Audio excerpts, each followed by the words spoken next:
bounds.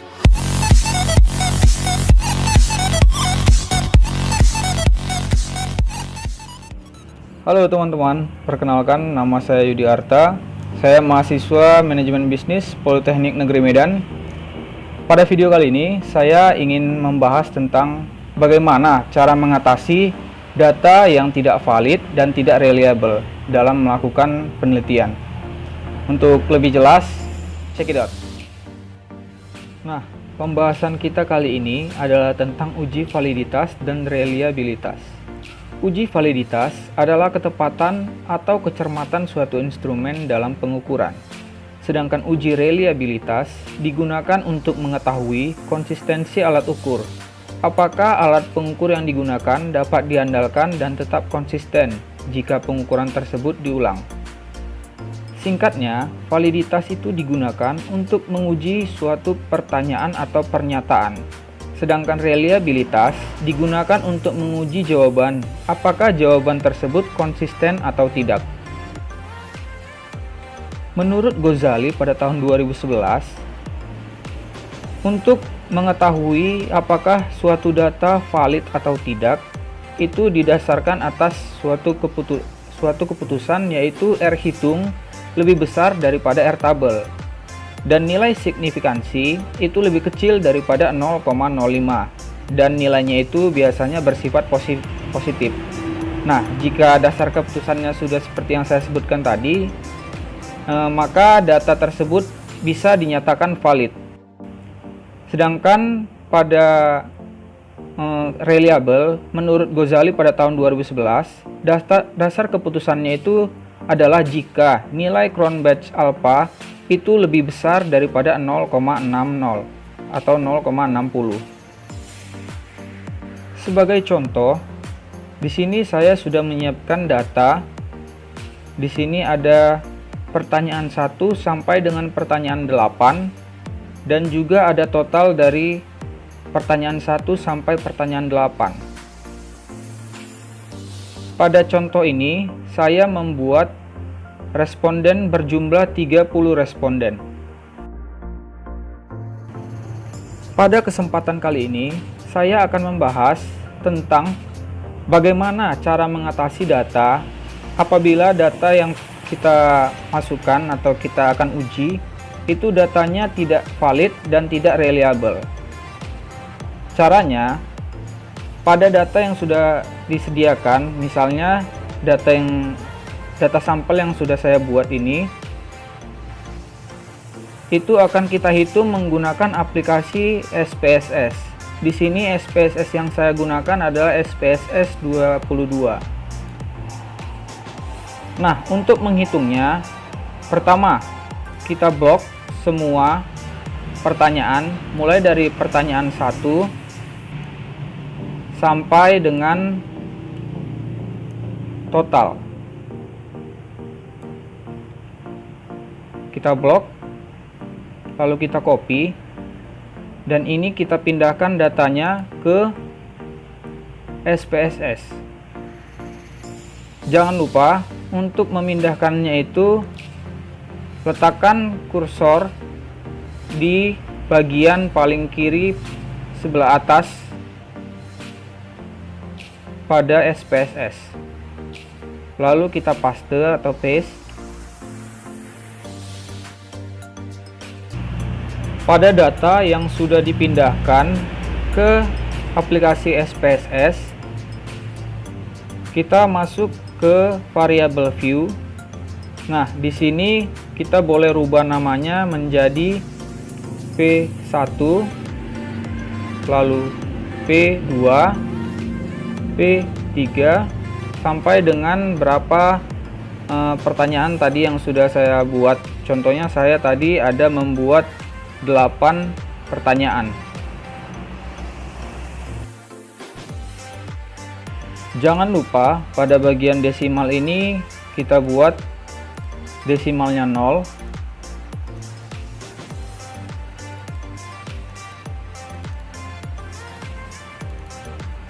Dan pada measure itu kita buat scale.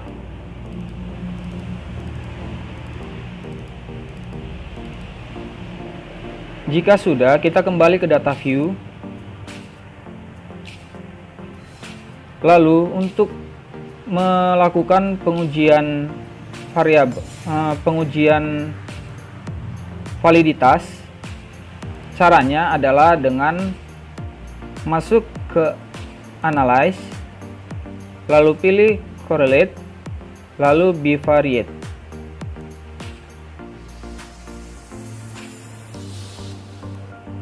Selanjutnya kita copy semuanya, Ctrl A, lalu pindahkan ke sebelah kanan.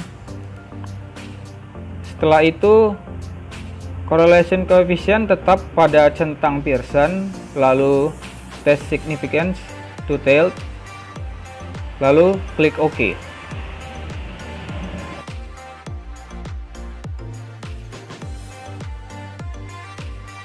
Nah, hasil yang diperoleh dari program SPSS ini bisa kita lihat. Nah, untuk mengetahui tentang uji validitas, kita bisa melihatnya dari total paling kanan.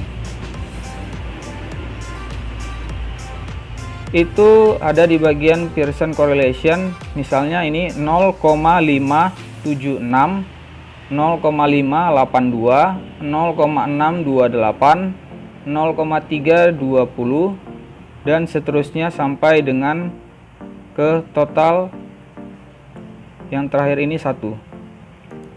Nah, teman-teman, seperti yang sudah saya katakan di bagian awal tadi, dasar keputusan untuk uji validitas untuk mengetahui apakah data tersebut valid atau tidak itu didasarkan atas R hitung lebih besar daripada R tabel. Di sini saya sudah sediakan R tabel, distribusi nilai R tabel dengan signifikansi 5% dan 1%. Nah, pada data yang saya gunakan, saya mengambil sampel itu sebanyak 30 orang. Sedangkan level signifikansi yang saya gunakan itu adalah 5%. Caranya kita mengetahui berapa nilainya itu adalah kita tarik garis ke bawah dari 5% sampai di baris ke 30 sesuai dengan berapa jumlah responden kita. Responden saya ada 30, jadi nilai signifikansi saya adalah 0,361. Setelah itu, untuk mempermudah teman-teman melihat apakah data tersebut valid atau tidak, data dari hasil output SPSS ini akan saya pindahkan ke Word. Di sini sudah saya sediakan mulai dari P1 sampai dengan total. Ada di sini saya buat nilai R hitung dan nilai R tabel. Karena tadi nilai partisipan saya, jumlah partisipan saya ada 30 orang, jadi di sini saya buat sama 0,361. Sementara ini nilai R hitungnya. Pada P1 R hitungnya ada nilainya adalah 0,576. Nah, seperti tadi yang sudah saya jelaskan, R hitung lebih besar daripada R tabel. Artinya, pada P1, R hitungnya lebih besar daripada R tabel. 0,576 lebih besar daripada 0,361. Artinya, data pada P1 itu valid. Lalu, data pada P2, 0,582 lebih besar daripada 0,361. Artinya data P2 valid. Dan dari semua nilai itu, dari P1 sampai dengan nilai total, hanya ada satu yang nilainya tidak valid, yaitu 0,320 lebih kecil daripada 0,361. Artinya data pada P4 tidak valid. Lalu pertanyaannya, bagaimana solusi jika data tidak valid? Pada video kali ini, saya akan menjelaskan solusi jika data kita tidak valid. Yang pertama, memperbaiki pertanyaan dalam angket atau kuesioner yang tidak valid. membagikan ulang kepada responden untuk menjawabnya. Yang kedua, melakukan drop kepada angket yang dianggap tidak valid dan tidak mengikut sertakannya lagi dalam analisis selanjutnya. Untuk contohnya akan saya berikan. Nah, cara yang dapat kita lakukan agar bisa mengatasi data yang tidak valid adalah dengan mendrop nilai dari P4, karena tadi seperti yang saya jelaskan P4 datanya itu tidak valid. Jadi di sini caranya kita drop atau kita buang data P4, kita clear, lalu kita hitung ulang, analyze, correlate, bivariate. Datanya sudah masuk, secara otomatis P4 akan hilang karena tadi sudah saya clear. Lalu untuk pengaturannya tetap Pearson, detail, oke. Nah, bisa kita lihat semua nilai Pearson correlation mulai dari P1 sampai dengan total hasilnya lebih tinggi atau lebih besar daripada R-table kita. Seperti yang saya jelaskan tadi, R-table kita adalah 0,361. Sementara hasil yang kita dapatkan setelah kita mendrop P4, yang pertama P1 ada 0,576, P2 0,582, sampai nilai total itu semuanya sudah lebih besar daripada R-table. Artinya semua data yang kita dapat ini bisa kita lanjutkan ke tahap selanjutnya, yaitu tahap reliabilitas. Untuk mengetahui tentang apakah suatu data dikatakan reliable atau tidak, seperti yang sudah saya jelaskan di awal, dasar keputusannya adalah nilai Cronbach's alpha itu lebih besar daripada 0,60. Jika nilai Cronbach's-nya sudah lebih besar daripada 0,60, maka data tersebut bisa dikatakan reliable. Nah, pada contoh kali ini kita akan mempelajari bagaimana cara mengetahui apakah data tersebut reliable atau tidak. Pada contoh yang saya buat, karena tadi data P4 sudah saya hapus, seperti yang tadi saya jelaskan bahwa untuk ke uji reliable itu harus dilalui dulu uji validitas. Karena tadi ada data yang tidak valid, maka sudah saya drop duluan. Nah, pada uji reliabilitas caranya adalah masuk ke analyze, lalu kita pilih scale dan reliability analysis. Pindahkan semua data ke kolom sebelah kanan. Lalu masuk ke menu statistik, centang pada descriptive for scale if item deleted. Lalu continue dan klik OK. Nah, hasil yang didapat dari sini adalah nilai Cronbach's alpha adalah 0,741. Artinya apa? Artinya pada data yang sudah saya buat ini,